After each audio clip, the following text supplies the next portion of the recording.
going on, everybody? Welcome back to the 31 Days of Horror. I'm your host, Mood616, and thank you once again for stopping in, guys. Yes, 31 Days of Horror, Volume 7, Day 31, coming at you live and direct. And yes, that means it is Halloween. Everybody's favorite day of the year. That's right. Yes, what is everybody out there doing for Halloween this year, man? I love Halloween. I love the outside. I like how everything looks. Halloween's just a fun time. It's a fun time of the year. All right, so why are we here? We're going to take it back to 2019 with a film that is actually a sequel to a film that I had reviewed as Day 31, I think a couple years ago, maybe on Volume 5 or 6. I don't even remember which 31 Days of Horror it was, but it was the Day 31. And we're talking about 1031 Part 2 from Scream Team releasing. I know Part 3 just came out a couple weeks ago, but I finally just got around to picking up a copy of this. Yes, this is a DVD, a lot cheaper for me here in Canada to grab. And it's fine. I'm totally fine with the DVDs. So, but yeah, so 1031, the first one, which I think came out in 17 or something like that. Again, I reviewed that one. So I was really looking forward to checking this one out, and also, Part 3 that just got released, which I'll probably end up doing maybe next year. I have no idea. Scream Team releasing kind of specializes in releasing holiday horror films. They do Christmas films, Halloween. They've done Easter, Thanksgiving. It's kind of cool. It's kind of cool how they do that. And there's not really a lot of Thanksgiving horror films out there, so props to them for doing that. But getting into the premise of 1031 Part 2. Now, if you're not familiar with the first one, it's an anthology-based film, and this one is also an anthology-based film. So basically, this one right here, which I don't remember if the first one started out with fake trailers or not. I actually can't remember. But anyways, this one right here, it starts out with a few fake trailers. The first one is called Treaters. It's basically just a bunch of dead people that get killed on Halloween. I mean, these are trailers, man. And then the next one's called Truck Squatch, which actually made me laugh out loud. It was absolutely ridiculous. It's literally these people in the woods, and this truck's like hunting them down, and it's this Sasquatch, and he's wearing a Confederate flag hat, and he's like mowing him down. Oh, it was just fucking, it made me laugh out loud. I was like, okay, now that would be fun as a short film. Then Candy Taker, which I thought was pretty damn lame. It really didn't even have much of a point. It was just a guy stalking people on Halloween. It didn't really seem that cool. And then the last fake trailer in here is called The October Kids, which I thought was really fucking cool. It was basically just kind of a parody of the Monster Squad. It was really cool, man. And they even stole some lines in the trailer, very famous lines from the Monster Squad and stuff. But it was kind of a take on the Monster Squad. It was kind of cool. Actually, I kind of like that short. So yeah. So this one starts out with 4 fake trailers, and then it gets into your horror host, which is Malvolia, the Queen of Scream. She was in the first one also. And then we get into our first story, which is called the Samhain Liturgy. And this one right here is basically about a girl that gets dropped off at this house to babysit this boy for Halloween. She's not really supposed to be inviting her boyfriend over, but she does anyways. Her boyfriend's like this rocker. He just cut a demo, this, black metal demo and stuff like that. Anyways, things kind of take a turn when the boy goes all psychotic and kills the boyfriend. And then then we got some twists and turns from there. Kind of takes a turn and stuff. This one right here was decent, but the problem is that the title of the short, the Samhain Liturgy, basically gives the fucking thing away where it's going. I was like, what the hell? Liturgy. I'm like, okay, what? Okay, really? So basically, it tells you where the twist is going, and it was kind of predictable in itself. Anyways, we've seen these type of shorts done many, many times. It's kind of vicious. I actually thought it was kind of crazy, like this kid just beating on this fucking dude's head with a hammer and shit. I thought it was kind of nasty. There's always something very raw about when kids are killing, like, adults and teenagers and just people older than them. It's kind of crazy. So that was the first one right there. Then it gets into a short called Deadlift, which I really thought was actually kind of a cool idea. It's basically about this guy. He's like an Uber driver. He picks up this guy dressed up as like Dracula, and you basically know that this guy is dead because it's called Deadlift, which is kind of a clever title for a short where you're picking up a dead person.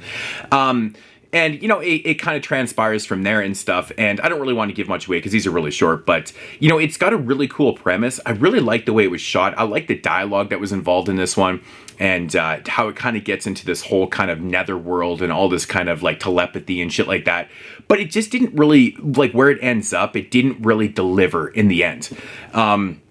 So it kind of fell flat a little bit for me, even though I was really enjoying it until the end. And I was like, man, that was just kind of average, It is what it is. And then it gets into the shortest of the 5 shorts, which is called Apache Hatchet Massacre 2, which I believe there is no part 1. It's just, again, and this one pretty much felt like like a trailer. It was so short. It basically about these archaeologists, they find this Apache hatchet and, ends up in the wrong hands, and then people start getting hacked up and stuff, and it just ends. It felt like a trailer. It felt like a trailer in the middle of the film, which was kind of disappointing because I liked what I was seeing. There was some nice hacking up of people and stuff, and it looked cool.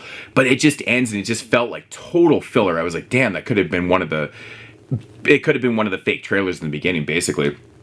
Then we get into a short called Overkill. Which was probably my favorite one on the entire anthology. Now, Overkill is basically, it starts out with these boys and this kid's trying to convince this kid to throw eggs at this house and stuff like that. And he's got some really damn good dialogue. He's basically explaining, if you're going to leave a note on your door that says, we're out of candy and stuff, like, we're going to make you pay because the only rule of Halloween is trick or treat, right? You either, play some tricks or you give us some treats. So he picks up this egg and it says trick or treat motherfucker on it, knocks on the door, throws it at this lady, takes it in the chest. Anyways, it kind of transpires from there where we see this character and he's literally dressed as Jason from the Friday the 13th films. And the mask he's wearing is like from the poster art of part 5, like that type of hockey mask. Anyways, he ends up killing somebody, and then he ends up, kind of going to a different place where he sees another person that is waiting to kill some other people, like another serial killer. And then they start kind of arguing and it transpires from there, hence Overkill. This one was a very clever idea. I thought it was really fun. Had some fun dialogue. It had some fun moments. It had some nasty, pretty nasty gore and shit like that in it. Overall was probably the best one. It had some good laughs and I liked the characters in it. And the little boy was awesome, man. Like the dialogue in this one was really good too. So, but Overkill, definitely my favorite one. And then the last one, which is called Sister Mary, which was kind of a really heavy kind of idea about this nun that is dealing with, she's being tormented by these demons. And she basically has to face her past traumas by, she has to face her past traumas to try and defeat these demonic forces that are plaguing her life and stuff like that. It feels like a very, very schizophrenic type idea. There's so much going on in this short that it almost felt a little bit confusing because there's very little dialogue in it. You're basically just kind of shown everything that's kind of going on and stuff like that. So you watch it and you're kind of like, okay, where is this? But I feel like they're throwing so much material at you for a short film that it's hard to intake. It's hard to fully grasp where these things and these ideas are coming from. Like, is this shit real or not? Is it schizophrenic? Is she dealing with demons? Did she actually do the things that were being shown in this short and stuff? It's very, very heavy. I've never really seen a short like that in an anthology that was like, it took itself so damn serious. There was really no comedic elements to it. It kind of wraps up on a downbeat. Like, it was a weird short. I'm not really, I enjoyed it for what it was. It was very well done. But overall, I was like, what the fuck? Like, that's a weird short to end an anthology on, too. And then it cuts back into, after that one's done, and it cuts back into our horror host, Malvolia. And then it kind of ends and stuff like that. So the total running time with the fake trailers runs about an hour and 45 minutes, which is fine. It gives you about 10 minutes of trailers, and there's a few minutes with the host and stuff like that. So the first short, the Samhain Ligatry, is basically longest one. I think it's probably 26 minutes long. It's probably the most kind of like all-rounded type short and stuff like that. But as an overall product, it's an enjoyable anthology to watch. Some of the shorts, like all modern day anthologies, like anthologies in general, man, there's some that are better than others. Some are good, some are bad, some just stick out and stuff. I think that Overkill from myself really stuck out, even though the Samhain Ligatry is probably one of the better ones. I didn't really like the way it ended up. It seemed very kind of forced and it felt very obvious and stuff like that. So the first one is it must be shot in like the late 90s or something like that, because it's like before cell phones. They're still playing VHS tapes. They're talking about renting, or she actually brings a tape over for the kid that's actually a tape from the 80s. They're talking about 80s horror films and stuff like that. It feels very 90s, which is kind of interesting because they do that one in the 90s. But then the time changes. Like some of these are modern, some are cell phones. Like it doesn't really stick to one era as a whole. So it's kind of all over the place in that aspect, which kind of confused me. I thought maybe you'd be sticking to like one era, but they don't. They're really just in different eras, modern and different times and stuff like that. So like the first one, like they start out and you know, has that throwback kind of look and stuff like that, which is kind of funny to be watching that in the 90s because it looked like more like 70s, 80s with all the, you know, with all the just all the imperfections in the screen and stuff like that. But yeah, 1031 part 2, definitely not as good as the first one. I remember really enjoying the first one. I think I gave it like an 8.5. This one I'm going to come in at about a 6.5. Even though I didn't like overly love any of the shorts that much except for Overkill, I was more just disappointed in some of the ideas, which really sucks. I hate that so much.